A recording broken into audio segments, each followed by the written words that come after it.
નમસ્કાર વિદ્યાર્થી મિત્રો, આજના આપણા ભૌતિક વિજ્ઞાનના વિડિયો સેશનની અંદર આપણે આના અગાઉ કિર્ચોફના બે નિયમ જોયા. કિર્ચોફનો પ્રથમ નિયમ અને કિર્ચોફનો બીજો નિયમ. પ્રથમ નિયમની અંદર આપણે એને જંક્શનનો નિયમ કહીએ છીએ કે જંક્શન આગળ ભેગા પડતા વિદ્યુત પ્રવાહનો વૈજિક સરવાળો કેવો હોય? 0. થોડાક વિદ્યુત ભાગ બહાર જતા હોય અથવા થોડાક વિદ્યુત ભાગ અંદર આવતા હોય. એને આપણે પ્રથમ નિયમ અને જંક્શનનો નિયમ અથવા પ્રવાહનો નિયમ કહેતા, કરંટનો નિયમ. એના પછી આપણે બીજો નિયમ જોયો. બીજા નિયમની અંદર કોઈ એક બંધ ગાળાની અંદર, બંધ ગાળો એને આપણે લૂપ કહેતા. જે રીતે આ એક બંધ ગાળો A C B A આ બંધ ગાળો છે. તો બંધ ગાળાની અંદર દરેક એલિમેન્ટના વિદ્યુત સ્થિતિમાનના તફાવતનો સરવાળો કેવો થાય? 0. એલિમેન્ટ એટલે શું કીધું હતું આપણે? જેની અંદરથી પ્રવાહ પસાર થતો હોય, જેની વચ્ચે આપણને જેની આજુબાજુ વિદ્યુત સ્થિતિમાનનો તફાવત મળે એને જ આપણે એલિમેન્ટ કહીએ. જો આ અવરોધ છે તો આની આજુબાજુ આપણને વિદ્યુત સ્થિતિમાનનો તફાવત મળે કે ન મળે? મળે, કેમ કે આની અંદર પ્રવાહ પસાર થાય તો R અવરોધ અને એની અંદરથી જે પણ પ્રવાહ પસાર થાય I × R એટલે V મળી ગયો. પણ આટલો જે ભાગ છે આની અંદરથી પ્રવાહ પસાર થાય છે પણ આની અંદર અવરોધ છે નથી, તો એની અંદર વિદ્યુત સ્થિતિમાનનો તફાવત મળે નહીં, એટલે આપણે એને એલિમેન્ટ કહેતા નથી, તત્વ કહેતા નથી. ઓકે, તો બીજો નિયમ શું હતો મિત્રો? બંધ ગાળાની અંદર, કોઈ બંધ ગાળાની અંદર વિદ્યુત સ્થિતિમાનના તફાવતનો સરવાળો કેવો થાય? 0. આ બીજો નિયમ હતો. ઓકે, એ વખતે આપણે બીજી બે ચર્ચા કરી કે વિદ્યુત સ્થિતિમાન અથવા પ્રવાહ કઈ દિશામાં ફ્લો થાય? તો ઊંચા સ્થિતિમાનથી નીચા સ્થિતિમાન તરફ. ઓકે, આમ જશે. ઊંચું આ હોય તો નીચું આમ જશે. અને એ જ દિશામાં ગણતરી કરીએ, જો પ્રવાહની દિશામાં જ ગણતરી કરીએ તો પરિણામ કેવું મળે? પોઝિટિવ. પણ પ્રવાહની વિરુદ્ધ દિશામાં જઈશું, ગણતરીની દિશા અને પ્રવાહની દિશા વિરુદ્ધ હશે તો કેવું મળશે? સ્થિતિમાન નેગેટિવ. બરાબર છે?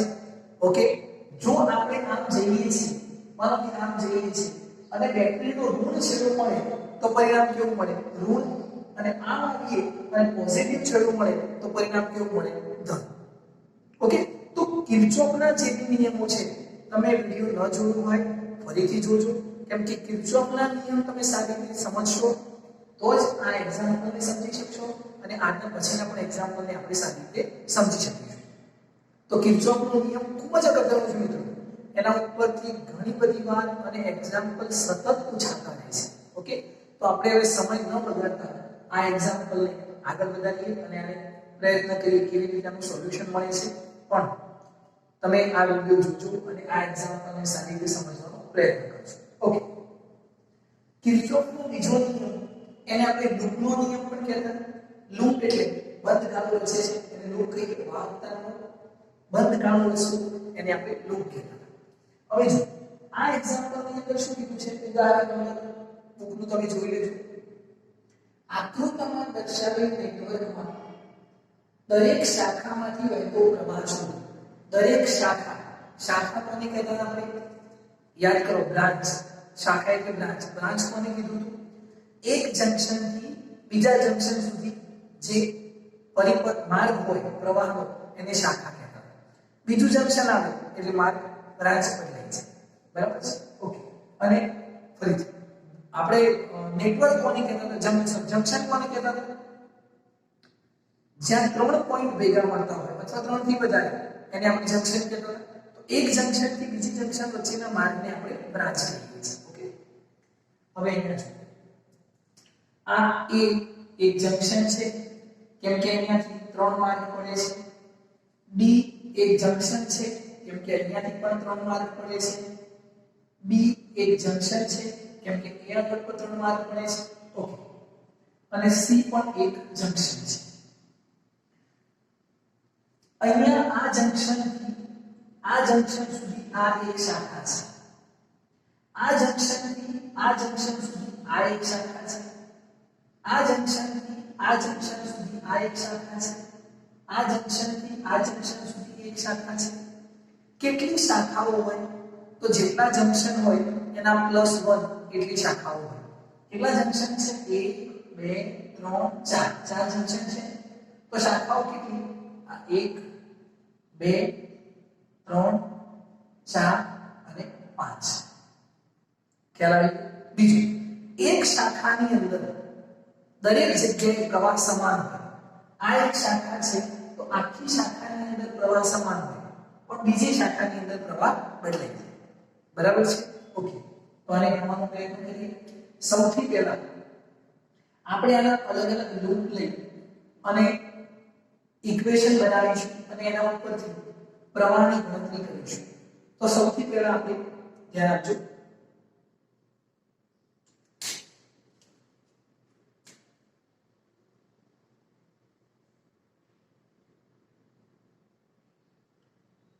કિર્ચોફના નિયમ પરથી loop A B C A માટે આ લૂપ લઈએ આપણે loop A B C A માટે આ લૂપની અંદર જો સૌથી પહેલા કઈ બાજુથી સ્ટાર્ટ કરીએ A B C A આ લૂપનું નામ આપ્યું છે। લૂપનું નામ આપ્યાનો મતલબ આમ જ સ્ટાર્ટ કરવું એવું જરૂરી નથી। તમે આમ પણ સ્ટાર્ટ કરી શકો તમે આમ પણ સ્ટાર્ટ કરી શકો બરાબર છે પણ પ્રયત્ન શું કરવાનો મેં તમને શું કીધું કે પ્રવાહની દિશામાં જવાનું તો પરિણામ ધન મળે તો આપણને ગણતરીની અંદર સરળતા રહે। તો પ્રવાહની દિશા કઈ બાજુ બદલાઈ છે આ તો આપણે આમ જઈએ બરાબર। આની અંદર કેટલો પ્રવાહ વહે છે I1 I2 બરાબર। તો જો I into R કરીશું તો મિત્રો આપણને શું મળશે વિજ સ્થિતિમાનનો તફાવત મળી જાય ઓકે।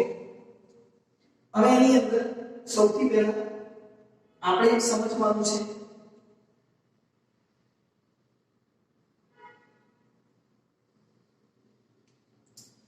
આ જે અવરોધનું મૂલ્ય આપેલું છે એ 4 ઓહ્મ છે અને અહીંયા જે મૂલ્ય આપેલું છે એ 1 ઓહ્મ છે બરાબર ઓકે। હવે જો આ બાજુ ગતિ કરીએ આપણે આ બાજુથી સ્ટાર્ટ કરીએ તો I into R વિજ સ્થિતિમાનનો તફાવત મળે તો શું લખીશું 4 I1 I2 પ્રવાહની દિશામાં છે એટલે ધન અહીંયા સુધી પહોંચી ગયા। હવે આ કેટલો અવરોધ છે 2 ઓહ્મ કેટલો અવરોધ છે 2 ઓહ્મ પણ અહીંયા પ્રવાહ કેટલો પસાર થતો હશે મિત્રો કેટલો પ્રવાહ પસાર થતો હશે મને કોઈ કહેશે જો આ પ્રવાહ અહીંયા સુધી આવી ગયો I1 I2 એમાંથી આપણે જોયું તો I3 આમ ગયો તો અહીંયા કેટલો ગયો હશે I1 I2 જે છે એમાંથી I3 આમ ગયો તો અહીંયા કેટલો વધશે જો મિત્રો સમજો ત્યાં આગળ પ્રવાહ કેટલો વધશે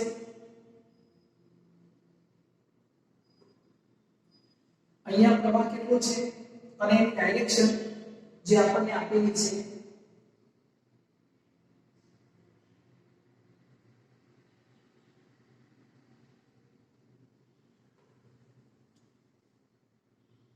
આ જે પ્રવાહ વહે છે એ કેટલો છે I2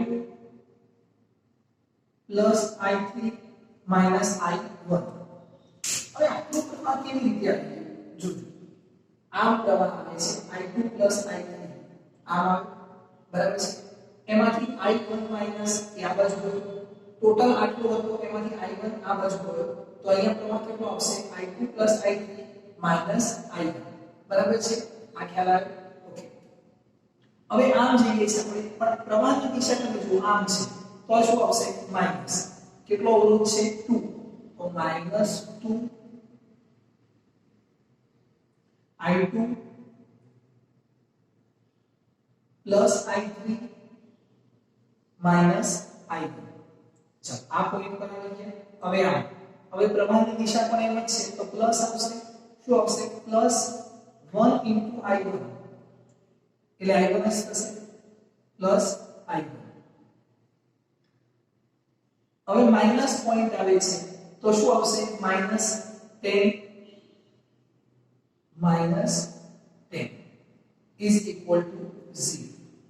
હવે -10 એ શું છે 20 સ્થિતિમાં ડાયરેક્ટ જ વોલ્ટેજ આપેલું છે આ બધું જ વોલ્ટેજ જ છે જો I * R V થઈ ગયું I * R V થઈ ગયું અહીંયા I * R V અને આ ડાયરેક્ટ જ વોલ્ટેજ છે એટલે 10 વોલ્ટ ઓકે હવે જો 4I1 -4I2 -2I2 માઈનસ થઈ જશે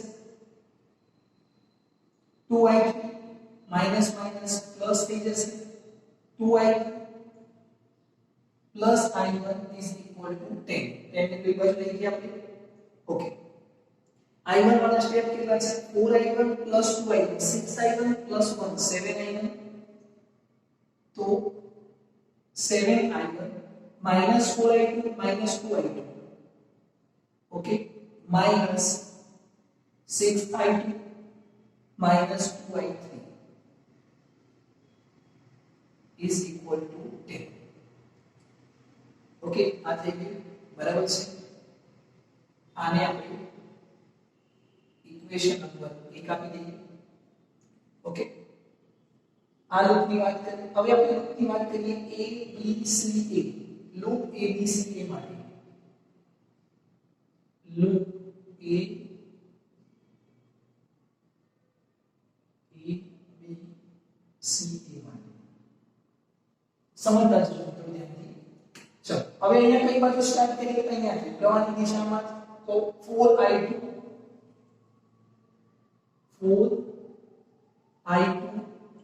પછી આ આપણ પ્રવાહની દિશામાં છે એટલે 2I2 I3 2 I2 plus I3 okay હવે આ આપણ પ્રવાહની દિશામાં છે પ્લસ I1 1 અવરોધ છે એટલે plus I1 -10 is equal to 0 આ થઈ ગયું ઓકે આને છૂટું પાડીએ 4I2 2I2 2I3 plus 2I1 અહીંયા plus I1 is equal to 10 બરાબર છે ખ્યાલ આવી ગયો મિત્રો ઓકે આમાંથી આપણે આટલું જ રહેશે 4I2 2I2 6I2 પહેલા I1 લખીએ plus 6I2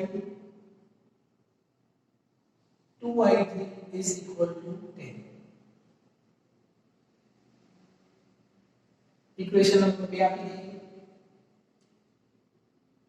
2I2 2I3 I1 is equal to 10 okay હવે આપણે લૂપ લઈએ B D E B અથવા B C D E B બરાબર છે જો loop B C D E B આ લૂપ માટે અહીંથી શરૂઆત કરીએ 2I2 I3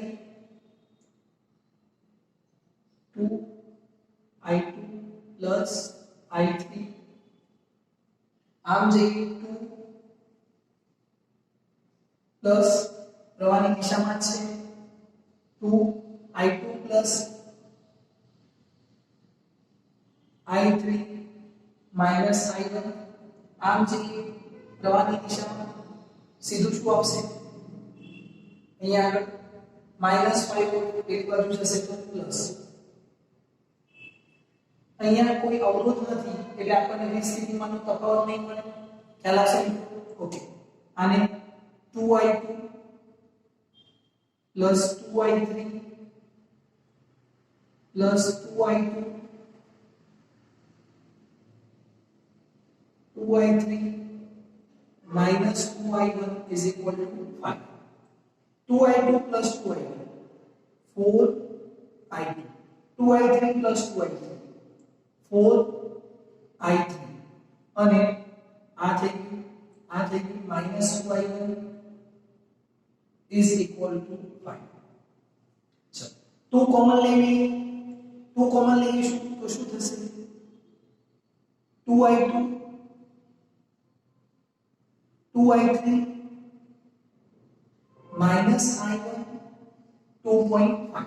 હવે i1 વાળું સ્ટેપ પહેલા લખીએ તો minus i1 2i2 2i3 is equal to 2.5. આ માઈનસ દૂર કરીશું તો i1 minus 2i2 minus 2i3 minus 2.5. Sine બદલાઈ જાય મિત્રો આને નંબર આપી દઈએ 3. ઓકે 3 ઇક્વેશન મળી ગઈ. આપણો હજુ પોઈન્ટ પૂરો નથી થયો. આપણે શું શોધવાનું છે દરેક શાખામાંથી વહેતો પ્રવાહ. આ દરેક શાખામાંથી વહેતો પ્રવાહ આપણે શોધવાનો છે. i1 i2 i3 ની કિંમત આપણે શોધવી છે. ઓકે હવે 1 અને 2 નો સરવાળો કરીએ આપણે. 1 અને 2 નો સરવાળો કરીએ. બરાબર છે 1 plus 2 કરતા 1 plus 2 કરીએ. 1 અને 2 નો સરવાળો કરીએ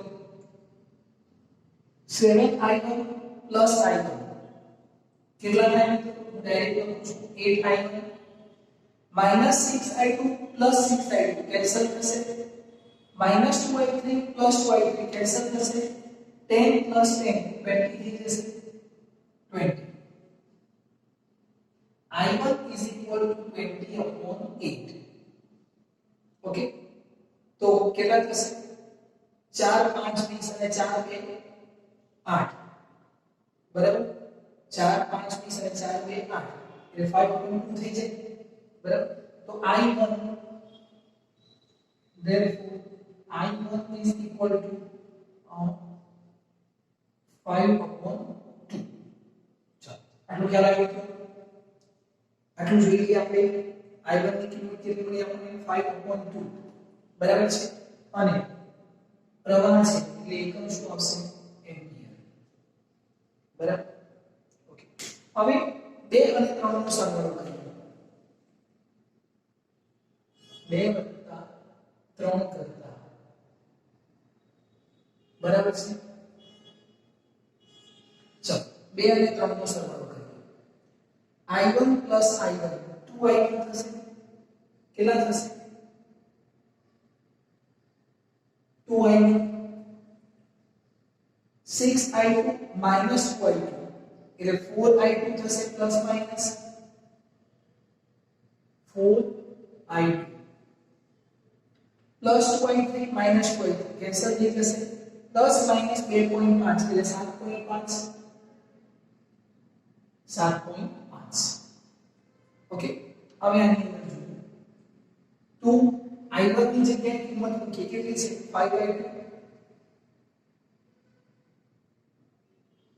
plus 4i2 is equal to 7.5 2 cancel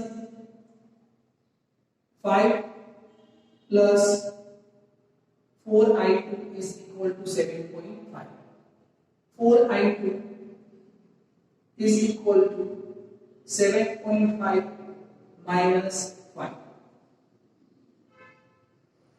4i2 is equal to 2.5 तो i2 is equal to 2.5 અને 25 કરી દો 10 4 40 5 5 25 અને 5 8 40 એટલે 5/8 એમ્પિયર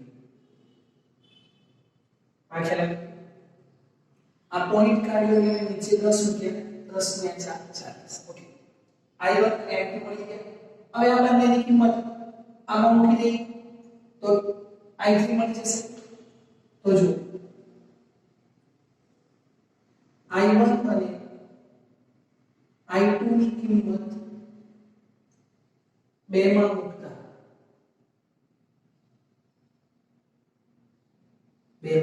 મૂકતા જો i1 કેટલું છે 5/2 પ્લસ 6i2 કેટલું મળ્યું 5/8 plus 2i3 2i3 is equal to 10 okay 8 અને 2 લસા કેટલો આવતો કેટલો આવશે લસા 8 અને 2 નો લસા કેટલો આવશે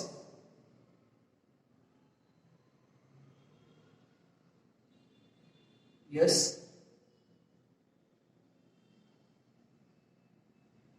કેટલો આવે 8 5 પ્લસ 6 5 30 જો અહીંયા પ્લસ 2 છે 4 વડે છે 4 5 20 6 5 30 8 2 16 અને લસા 8 આગળ જશે 80 અને 16 i3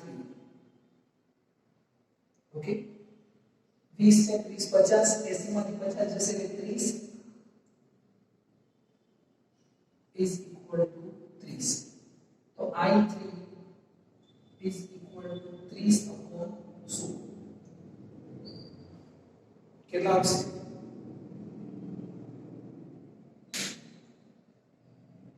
15 દુ 30 અને 8 દુ એટલે 2 15 30 અને 2 8 16 15 upon 8 એમ્પિયર